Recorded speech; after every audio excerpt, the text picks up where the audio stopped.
A chilling loneliness hung in the air, the only sound audible being the eerie whispers of the radio transmission. The words echoed faintly, their spectral resonance filling each corner of the silent monitoring station. "I want to go home, please, Pi. I'm cold." The voice wrapped itself in a featherlight layer of desperation, the tone filled with a yearning that sent shivers down the spines of the personnel on duty.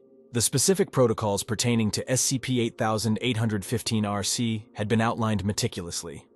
Considering the current location and the low risk posed by the anomaly, no containment measures had been deemed necessary. The radio signal had found its origin in an unidentifiable location, somewhere within the dark, far side of the moon. Personnel were not assigned to detain or confront anything, but instead to record all transmitted signals for further analysis. SCP-8815-ARC, though cryptic, was not entirely enigmatic. The messages, broadcast daily at 0300 hours UTC, were distorted but remained intelligible. A voice, speaking English with an accent no one could quite place, filled the silent monitoring station with a strange companionship. The broadcasts varied, but threads of commonality ran through them. Mentions of life on the moon, pleased to see a mysterious figure named Pi, and a constant yearning to return to Earth. A logbook lay open on the station desk, filled with transcriptions from each SCP-8815-RC broadcast. The entry dated October 1st, 64 read, "Good morning, Pi. Currently the temperature of my location is 91 degrees Celsius. I'm activating all fans and searching for someplace cooler." The voice, despite the harsh conditions it described, never wavered. It spoke of a desolation traversed alone, gleefully noting an interesting discovery. "I collected various samples of basaltic rocks. That means that there was magma at one point. Maybe all of the moon was one big magma pool."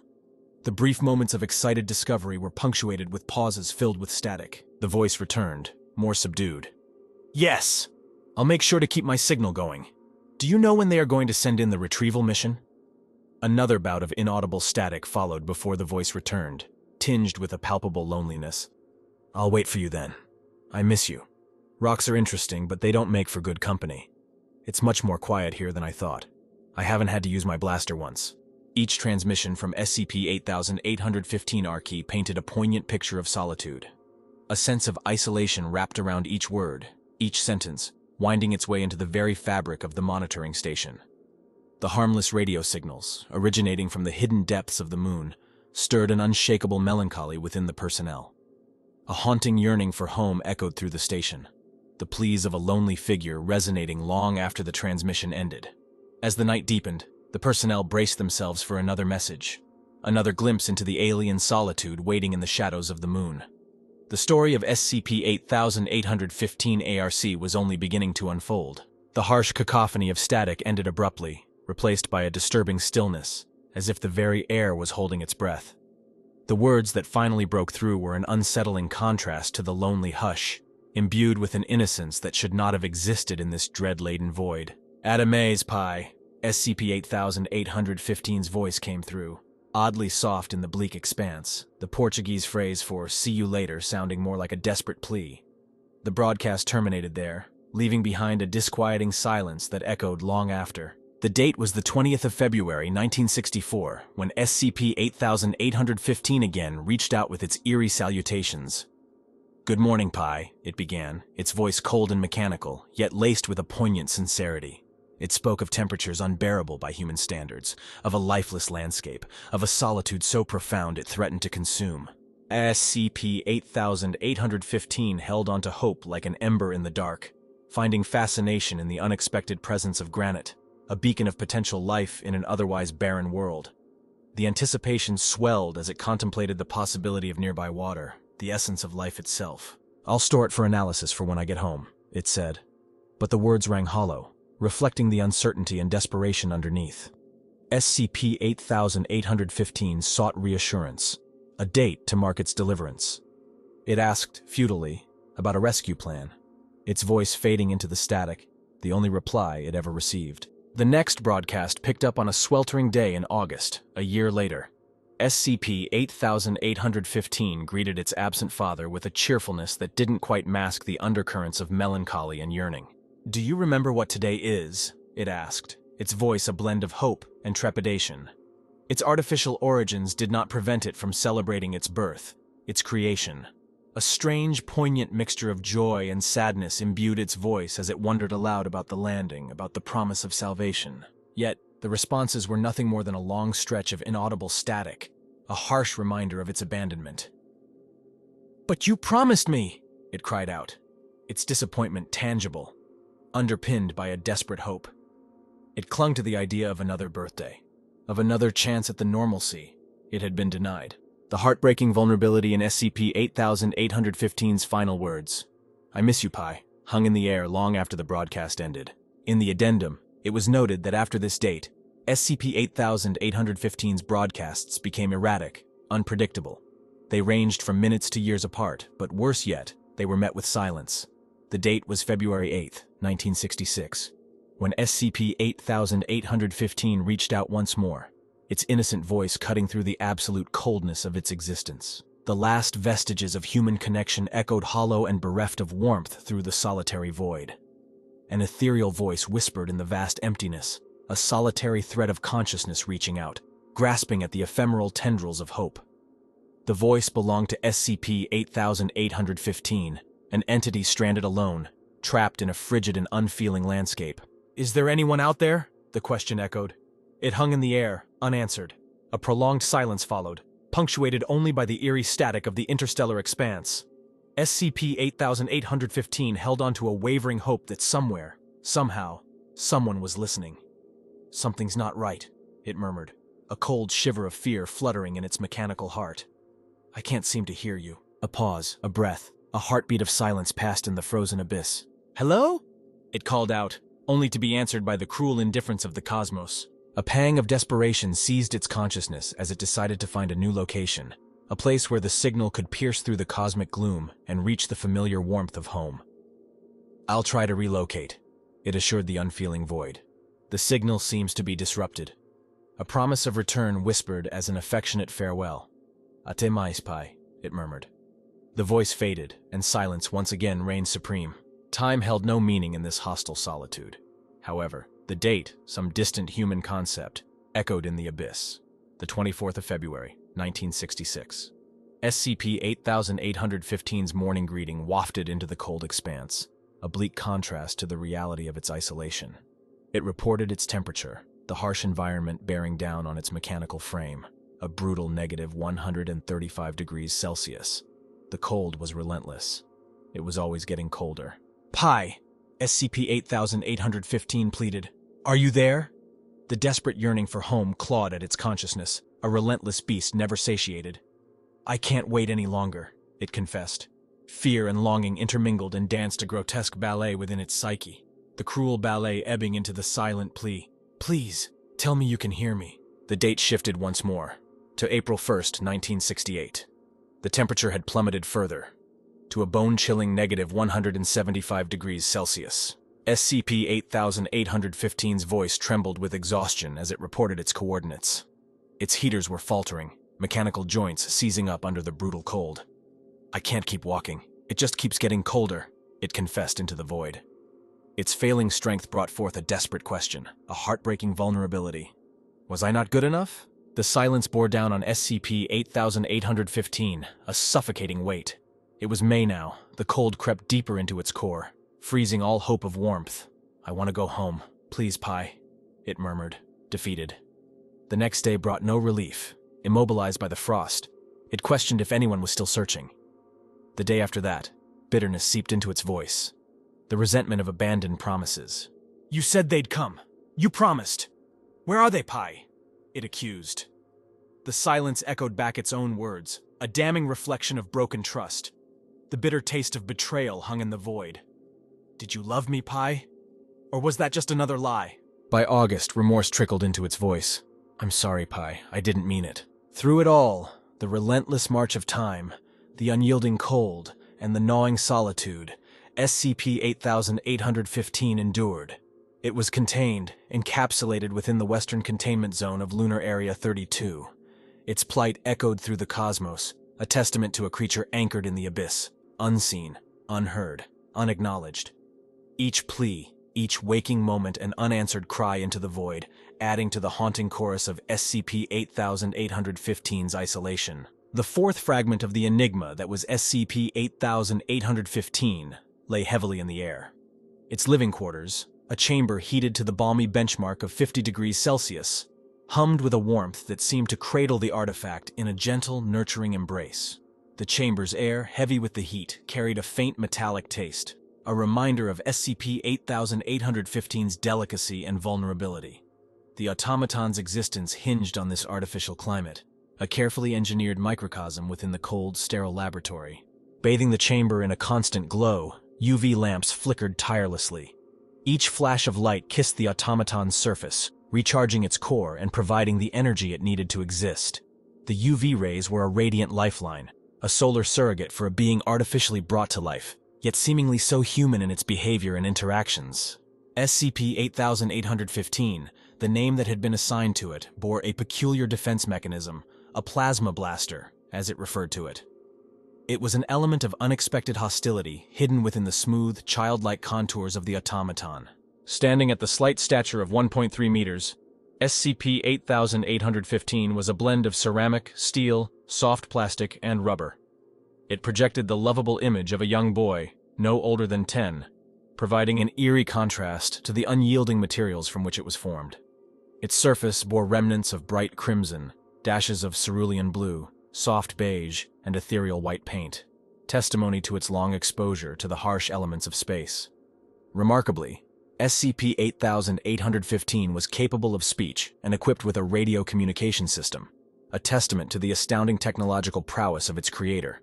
It was sentient, sapient, and its recovery had yielded a treasure trove of lunar materials nestled snugly within one of its compartments. SCP-8815 was also the nexus of SCP-8815-ARC, a mysterious radio signal wafting from deep within the lunar South Pole Aitken Basin. Its existence was an auditory enigma, an ethereal whisper transmitted from the heart of the moon. As the fragments of SCP-8815's history began to connect, a poignant narrative was revealed. The automaton was the brainchild of Dr. Ronaldo Aprigio, created for a Brazilian space mission in 1962, an era when technology was still in its nascent form. SCP-8815 and Dr. Aprigio shared a bond that transcended the boundaries of artificial and human life, the automaton fondly referring to Aprigio as Pai, a term of endearment meaning father, while the doctor lovingly christened his creation Romeu. This bond was the poignant heart of the mystery, a tragic narrative of love and loss framed within the cold steel and sterile atmosphere of the Foundation. SCP-8815 was not just an artifact. It was a testament to a father-son bond that had survived time, space, and the unforgiving elements. It was during the construction of Lunar Area 32, buried within the depths of the Aitken crater, that SCP-8815 was first discovered. The connection between SCP-8815 and SCP-8815-ARC was made swiftly post-discovery. The spectral signal and the sentient automaton irrevocably linked within the vast lunar landscape. And so the tale of SCP-8815 continued its slow unraveling, each chapter more beguiling than the last, each discovery shedding light on the enigma yet deepening the mystery. Each revelation seemed to wrap the automaton in an even murkier veil, a growing paradox of technological marvel and poignant humanity. The door to the private office in Lunar Area 32 slowly opened, the chilling sterility of the hallway beyond momentarily shattered by the presence of life. Dr. Neobun Hui stepped inside, the warmth of his spirit adding an unusual glow to the cold steel surroundings. His gaze landed on the entity sitting across from him, SCP-8815, an anomalous creation of science, far removed from the banality of normal existence. "Good morning," he greeted with a small smile. His voice echoed gently against the expansive alabaster walls. "Mind if we engage in a little discussion? I've brought something special." SCP-8815's gaze lifted, and for a moment, the semblance of life flickered in its mechanical eyes. "Bom dia, Dr. Neo," it chimed in an accent reminiscent of a distant Brazilian hometown, yet so alien in this otherworldly environment. Dr. Neo moved smoothly to take a seat, his hand reaching into the pocket of his lab coat. The crinkling sound of a plastic bag broke the silence as he pulled out a small bag of strawberry bonbons. The tiny offering lit up SCP-8815's face with a childlike wonder, its mechanical voice oddly warmed with gratitude. Thank you, Dr. Neo. The entity carefully opened the bag, its movements precise and measured, and slowly unwrapped a single candy. Its artificial hands, designed to replicate the human form, made the simple act strangely poignant. Dr. Neo watched, his tone gentle yet firm. Remember, one at a time and no more than 5 during our chat. Also, don't forget to chew with your mouth closed. SCP-8815 nodded, its voice obedient. Yes, Doctor. Before we begin, a question hangs in my mind. Dr. Neo's gaze was focused, unyielding. Can you taste? The entity paused, contemplating. Not exactly, it began, its voice falling into a contemplative hum. But I can register everything that goes into my mouth. I can sense the texture, the feel. Mastication brings me joy. There's a certain delight in the sensation. Understanding dawned on Dr. Neo's face, his head nodding slightly. I see. Thank you, Romeo. He leaned forward, his eyes gleaming with determination. Some of my questions might be difficult, but I need you to answer them as thoroughly as possible. SCP-8815 accepted this request with a single nod, placing a bonbon in its mouth with a childlike enthusiasm. As it chewed, it listened, displaying an almost human-like curiosity. Can you tell me, Dr. Neo began, his voice dropping lower into the realm of unsaid secrets. What was Pi like before the launch? SCP-8815's expression flickered, a hint of sadness tugging its lips downward. It paused, taking a moment to chew before it replied. The tasteless candy tumbled against its synthesized taste buds, evoking an odd sense of comfort. I miss Pi. The room echoed with its acknowledgement. A confession hung in the air like a haunting melody. Dr. Neo sighed, his compassionate gaze meeting SCP-8815's. I know. It's natural to grieve, to feel the loss. We're here to help. A silence hung heavy between them. 13, 14, 15 seconds. A quiet tribute to the departed before SCP-8815 broke the silence. Pi was warmth personified. His happiness was as radiant as a sunny day on Earth. He wanted me to learn, to grow, unlike the others. My earliest recollection is his touch, his voice guiding me, teaching me how to walk. A profound sadness slipped into SCP-8815's voice, its eyes staring into a void only it could perceive. The mechanical entity, a marvel of human intelligence and the epitome of synthetic emotionality, yearned for something deeply human. Comfort, empathy, love. It continued to stare downwards, the silence once again unfurling around them, wrapping the entity in a blanket of forgotten memories and lingering sorrow. SCP-8815, a sentient entity capable of expressing human-like emotions, revealed an intimate tragedy. It spoke of Pi, a figure who, despite his changing moods, was its sole companion. He was incredibly sorrowful, SCP-8815 confessed, its voice a plaintive, mechanized hum. Its form was incapable of showing physical emotion, but the melancholy in its voice spoke volumes. The inquisitive Dr. Neo questioned, "Do you understand why he was so melancholic?" A shudder coursed through SCP-8815. It did not possess the familiar human ability to nod, but its brief silence spoke more than words could. The patterns of his mood were as unpredictable as a solar storm. On some days, he'd behave as though he held dominion over the entire cosmos. The very next day, he'd spew harsh epithets at my mere presence, as if my existence was a bane to him. And then, there were the times he would cling to me, a lifeline in the dark void of his despair until he'd succumb to the soothing lull of sleep, tears still wet on his face. The good days prevailed, but the shadow of an unseen sorrow always lurked behind Pi's eyes. Dr. Neo probed further. Do you recall if there were any others similar to you? With a hint of pride laced with loneliness, SCP-8815 admitted, I was a unique creation, the first of my kind, an incredible feat, yet it bore the weight of solitude. Before my journey into the celestial abyss, Pi granted me a single memento, a photograph of a boy. He urged me, with an intensity I could not fathom, to search for him. Perhaps my failure to locate the boy is why Pi abandoned me. At this, SCP-8815 reached for another bonbon with a metallic appendage. It had developed a fondness for these small treats, a quirk that humanized the entity further. Doctor, may I inquire about something? SCP-8815 asked, its tone hesitant but hopeful. Dr. Neo granted permission with a nod, bracing himself for the question. I'll attempt to provide an answer. The question SCP-8815 asked was enough to break even the most stoic of hearts. Will Pi ever return? Dr. Neo found himself unable to meet SCP-8815's gaze. Averting his eyes and wincing at the heavy inquiry, he took a deep, steadying breath before relaying the harsh truth. Pi won't be returning. He's no more. I regret to say this, Romeo, but it was never your fault.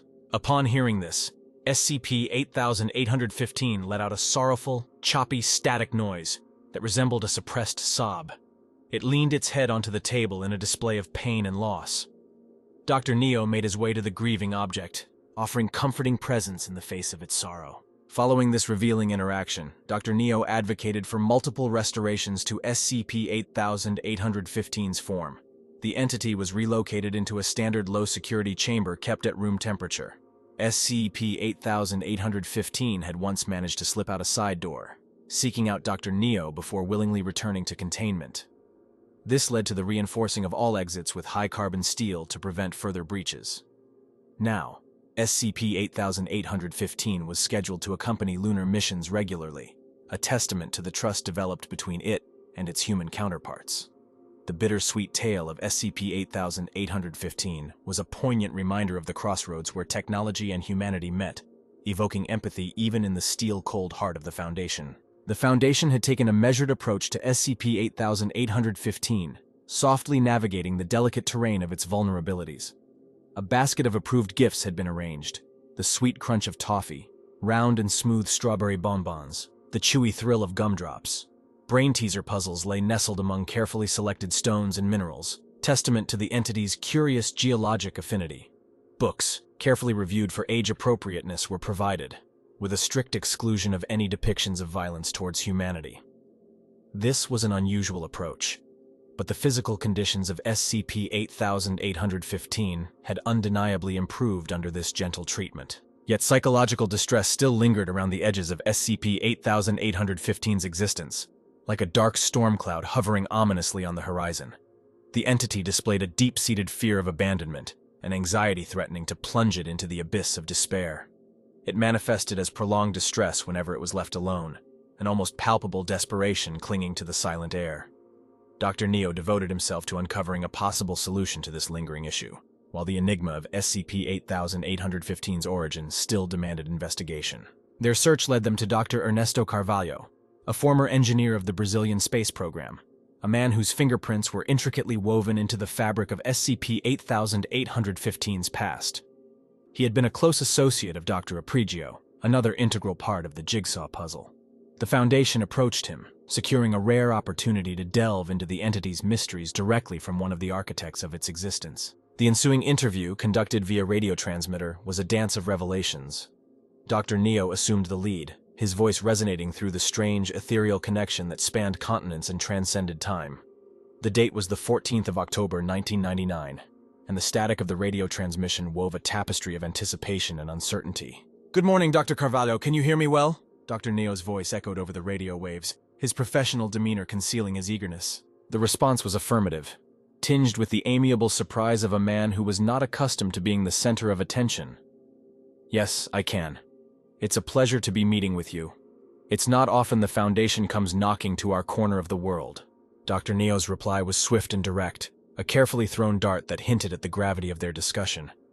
Not without reason, no. With the initial pleasantries exhausted, the conversation turned towards its true purpose. Dr. Neo voiced the question that had been resonating in the back of his mind, a synchronized harmony with SCP-8815's ceaseless lunar broadcasts. "We recently came upon something of yours on the moon." Dr. Carvalho, baffled, responded with an assertion of disbelief rooted in the unfulfilled desires of his nation. "Ah, but my country has not yet kissed the face of our stellar companion." To this, Dr. Neo simply said, "I'm talking about Romeo." The radio transmission crackled with an elongating silence, a 5-second pause that was pregnant with surprise, disbelief, and a myriad of unresolved feelings. It was as if time itself had taken a breath, waiting for the ex-engineer's response. "Romeo," Dr. Carvalho finally murmured, his voice a ghostly echo. "That hunk of junk is still ambulant?" The disbelief and recollection intermingling in a cocktail of past memories and current revelations. Dr. Neo leaned in, the ghostly whispers of the past pulling them both into a vortex of forgotten history. "He's been broadcasting to Earth for over 30 years. We're surprised you didn't hear him." Carvalho's voice, now strained with the weight of a long-buried past, filled the static-laden silence. We tore down our equipment because he wouldn't stop calling. The conversation echoed in the silent room, each word a testament to the resilience of a forgotten machine, left alone in the cold emptiness of the lunar surface, calling out to a world that had long since stopped listening. In the heart of their conversation, Neo probed further into Carvalho's knowledge of the mysterious figure. Carvalho, a man hardened by years of experience and loss, sighed deeply under the weight of memory, his eyes glazing over with a bitter sheen of regret. His existence was impossible to overlook, Carvalho confessed, his voice echoing with a tormenting echo of years past. He recalled the numerous pleas for retrieval the figure had made after his departure, his voice a persistent echo in their communication channels. Ronaldo, the brilliant yet troubled scientist, had been insistent on this venture despite Carvalho's sharp warnings. Ronaldo's attachment, grown from the seed of despair after his son's disappearance, had led him to seek solace in the unlikeliest of places. The figure, or Romeo as he was known, had become Ronaldo's proudest achievement, his substitute son, cast into the unforgiving void of space. A question hung heavy in the air between them. "So it was Dr. Aprigio who breathed life into Romeo?" Neo asked, his tone laced with a mix of curiosity and anticipation. "Indeed," Carvalho confirmed, a grim smile tugging at the corners of his mouth. "He treated Romeo as his own flesh and blood." Neo's brow furrowed as he sought to untangle the web of the past. "You mentioned Ronaldo sent the replacement to find his son. What did you mean by that?" The question stirred a deep-seated bitterness within Carvalho, a disdain for Ronaldo's outlandish theories and desperate hypotheses. His memories were tainted with Ronaldo's frantic claims of Romeo's abduction to the moon. Romeo's creation, as unorthodox as it was, intrigued Neo, who queried further into his origin. Carvalho's answer was as cryptic as it was informative, hinting at Ronaldo's past tenure at Prometheus, a cutting-edge research facility. There he must have gleaned the knowledge that facilitated Romeo's genesis. Such a notable feat, Neo wondered, would surely have attracted the attention of the Brazilian superintendents for the paranormal. Carvalho shrugged off the query, stating their indifference towards Ronaldo's personal projects as long as he continued to contribute to their space program. The national pride was at stake, a race against the giants, America and the Soviet Union. And Ronaldo, in his peculiar way, had answered their call, placing Romeo on the moon before any other nation. Yet the question remained as to why Romeo, once successfully launched, was never retrieved. Carvalho's explanation lay bare the stark realities of the situation. A confluence of economic constraints and political upheaval. The year 1964 bore witness to their hardship, stripping them of the resources necessary to bring Romeo back. And Ronaldo, in his paternal desperation, lacked the courage to admit the failure to his metallic offspring. Neo delved into the archives of their records, bringing to light an unexplained cessation of communication between Ronaldo and Romeo. Carvalho's explanation was as chilling as it was enlightening. The longer Romeo languished in the desolate moon's craters, the more his mental stability frayed, his delusions spiraling out of control. The agency, stricken by the realization of their predicament, had finally intervened, silencing Ronaldo's desperate pleas and shuttering what had once been his most cherished accomplishment. As their dialogue concluded, it left behind an overwhelming sense of melancholy, a haunting reminder of the all-consuming nature of obsession, desperation, and the unrelenting void of space enveloping a forgotten figure. The dim light from the corner cast elongated shadows on the faces of Neo and Carvalho. The echo of their words reverberated in the moody atmosphere. The soft hum of the overhead lights served as their orchestral backdrop. "How are you feeling about all this, Carvalho?" Neo asked, his voice an undertone of curiosity and empathy. Carvalho paused, meditating on the gravity encapsulated in the four words. His mind echoed with the thunderous repercussions of Ronaldo's audacious decision to play creator. "I find it abhorrent, the audacity of man playing God," Carvalho confessed, his eyes staring deep into the void. "I empathize with the anguish of loss, but that should not justify tampering with the sacrosanct balance of nature." "And your thoughts about Romeo?" Neo prompted, subtly shifting the focus of the conversation. Carvalho didn't hesitate this time, his voice echoed with lethal neutrality. "Good riddance." In the aftermath of the conversation, SCP-8815 underwent a superficial transformation. Its exterior was retouched with fresh paint, in an attempt to restore its original appearance. It was then temporarily relocated to an on-site residence with Dr. Neo, an attempt to foster continued observation and ensure timely intervention. Although this transition slightly ameliorated the previously documented behavioral anomalies, new symptoms emerged. causing a resurgence of unease. SCP-8815, or Romeu, as Dr. Neo preferred to call him, was exhibiting signs of restlessness, a palpable sense of withdrawal, a manifestation unseen in its prior behavior. In the wake of these developments, Dr. Neo sought to provide a perspective. Rationalizing Romeu's reactions as normative, he urged his colleagues to view them through the lens of understanding, as they would if Romeu were flesh and blood. A groundbreaking perspective that not only challenged the established norms but also humanized the enigmatic entity. "What Romeu is going through is completely normal," Dr. Neo began, his voice filled with conviction. "What we have to remember is that Romeu, like any of us, needs support, someone he can rely on. Instead of condemning Romeu for his emotions, I urge everyone to treat him with empathy, as you would any person." Soon after this statement, a second interview with SCP-8815 was arranged. Dr. Neo, acting as the interviewer, prepared himself to delve further into the enigma that was Romeu. As Dr. Neo stepped into SCP-8815's containment housing, he found himself sitting at a child-sized table. An incongruity that seemed symbolic of their complex relationship, a dance between the world of adult apprehensions and childlike innocence. Dr. Neo settled himself, steeling his mind for the conversation that lay ahead. The sterile room was filled with a palpable tension as Dr. Neo beckoned towards the worn, creaky seat. SCP-8815, a bear of a man with a forlorn expression, heaved it closer with a gust of his breath, sitting across from the doctor. He felt a tremor of agitation reverberating through his massive frame, betraying his otherwise composed demeanor. Neo studied the creature, trying to read him. "How are you feeling today, Romeu?" he questioned, trying to establish a connection. A pair of stormy eyes met his gaze, hands tightening into rocky fists in silence. "I want to go home," Romeu replied, his voice resonating with a longing that tore at Neo's heart. The doctor felt a pang of empathy. He knew, all too well, what it was like to want something impossible. "I know you do," Neo acknowledged, his voice soft. "I had a few questions I wanted to ask you today." "Why can't I go home?" Romeu challenged, desperation creeping into his voice, his fists unclenching and clenching in rhythm with his pounding heart. "The home you once knew just doesn't exist anymore." Neo's words hung heavy in the air. Romeu's tense posture slackened, his fists unrolling as defeat washed over him. He lifted his eyes to meet the doctor's gaze, a silent plea evident in them. There was a pause, a silent communication that transcended words. "But there are other things I miss about home," Romeu admitted, his voice barely a whisper, laden with nostalgia and longing. "And what might that be?" Neo asked, intrigued. "The trees. You could hear birds sing from them. There was one with green wings that had such a beautiful call. There's no animals here." Romeu's voice filled with affection for those lost companions. "Birds are lovely animals. I used to keep pigeons back on Earth. I wonder how they are doing," Neo said, a twinkle of shared fondness in his eyes. "Do you think they miss you?" Romeu inquired, his tone filled with a strange kind of melancholy.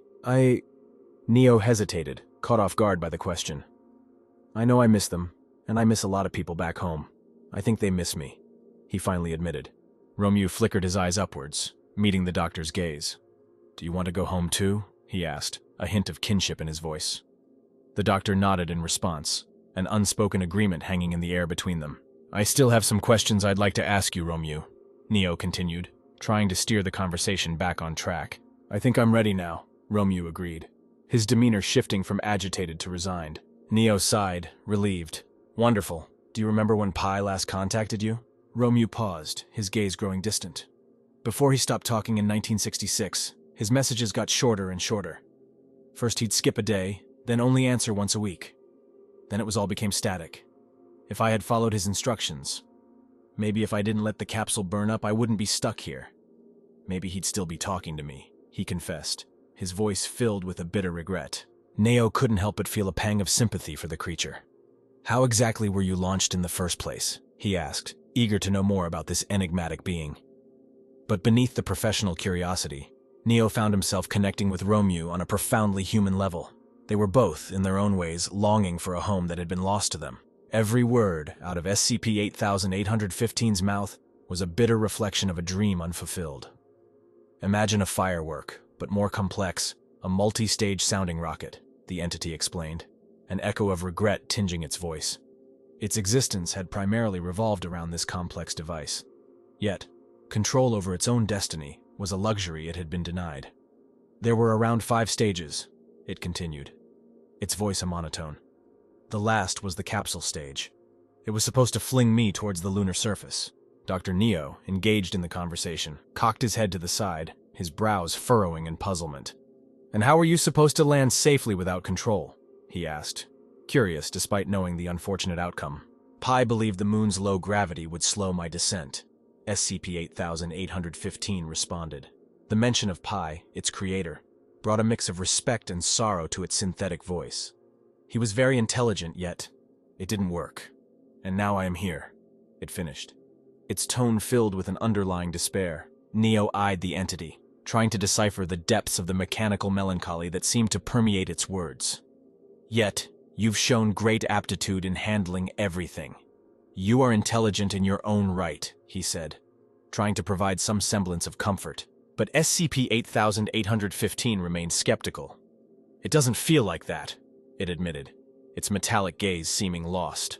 A pause ensued before Neo asked, "Do you have a vision for your future? A quest? A goal?" "I still yearn to return home," SCP-8815 confessed, the longing evident in its voice. Setting aside the entity's homesickness, Neo probed further. "Apart from that, your grasp of geology is commendable. You have an obvious talent for learning. Is there something else you wish to attain?" A slight hesitance lingered before SCP-8815 admitted. "I wanted to experience education, schooling. Pi promised I would once I returned, but that seems unlikely now." Its voice trailed off into the silence of the room. Dr. Neo, lost in the profound depths of SCP-8815's despair, paused. His heart ached as he watched the entity grapple with its existence, teetering on the edge of a chasm of melancholy. "What about now? Does it ever get better?" SCP-8815 asked, its gaze drifting towards the window, where Earth floated like a serene painting of blues and greens against the black canvas of space. Neo's response was hesitant, a hard truth wrapped in a thin layer of solace. "With time, the pain dulls, but it never truly vanishes." The words seemed to confuse SCP-8815. "I don't comprehend why he built me to feel. All the other creations were designed for work. They were cold, uncaring." Neo looked at the entity, his reply firm. "To love is to endure pain, SCP-8815, and you were built to love." For a moment, silence filled the room. And then, SCP-8815's lips curled upwards, forming a semblance of a smile, a symbol of acceptance. Months later, on December 5, 2000, Dr. Neo sought permission for his transfer, along with SCP-8815-ADS, to Site-58. After a year-long evaluation, his request was granted on May 11, 2001. SCP-8815 was subsequently relocated to Site-58, sharing on-site housing with Dr. Neo and Dr. Suhail Joshi. It was perhaps a step towards a future less bleak, a beacon of hope amidst the entity's unfulfilled dreams. In the sequestered depths of Site-58, a unique schooling program thrived. It wasn't an institution for typical children, but rather a sanctuary for those marked by peculiarities and anomalies. Among these distinct children was a being known merely as SCP-8815.